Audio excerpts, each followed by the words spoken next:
Goeiemôre, baie welkom by vandag se oordeenking. Kom ons buig net die hoofde saam in gebed.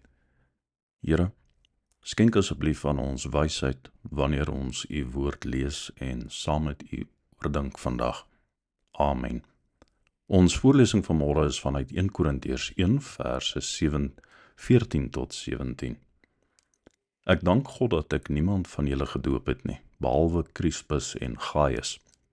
Niemand kan dus sê dat julle in my naam gedoop is nie. Nee, ek het ook nog die huisgesin van Stefanus gedoop. Maar verder weet ek nie of ek nog iemand gedoop het nie. Christus het my immers nie gestuur om te doop nie, maar om die evangelie te verkondig. En dit nie met woorde van menslike wysheid nie, want dan sou die kruis van Christus sy krag verloor. Paulus' minimale aandeel in die doop van gelowiges versterk sy saak ten gunste van die evangelie van Christus as sentrale tema. Die feit dat hy God dank, dat hy die minimum gedoop het, val egter nie heeltemal gemaklik op die oor nie, en verdien daarom so 'n bietjie aandag. Ons sou dalk eerder verwag dat die doop van gelowiges 'n geleentheid tot dankbaarheid moes wees. Maar Paulus getuig van die teendeel. Dit laat by hom 'n bitter smaak in die mond. Omdat die gelowiges verdeeld is, kom die kragtige eenheid waartoe die doop hulle geroep het, nie tot sy reg nie. Paulus' opmerking word dalk beter verstaan in die lig van wat hy skryf in Efesiërs 4 verse 3 tot 6.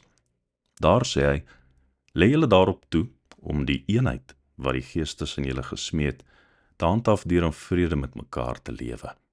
Daar is net een liggaam en net een Gees, soos daar net een hoop is en waartoe God julle geroep het. Daar is net een Here, een geloof, een doop, een God en Vader van almal. Hy wat oor almal is, deur almal werk en in almal woon. Die doop vorm deel van die eenheidsgrondslag van die kerk.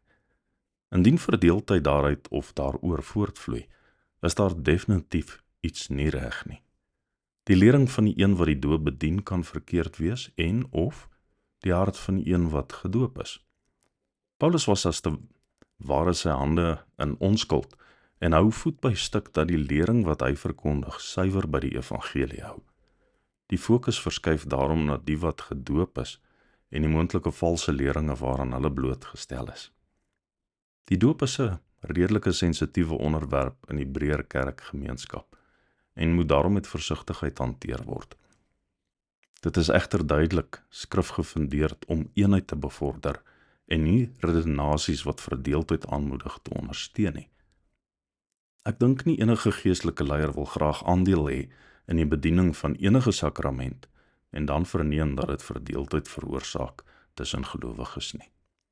Wanneer Paulus sê, ek dank God dat ek niemand van julle gedoop het nie, kan ons onsself vereenselwig met die weemoed van hierdie aangeleentheid waarin hy hom bevind. Mag my en jou doop die krag van die kruis ondersteun en eenheid bevorder in die liggaam van Christus. Here, in U word ons saam verenig en opgebou tot eer, eenheid en verheerliking van U. Amen.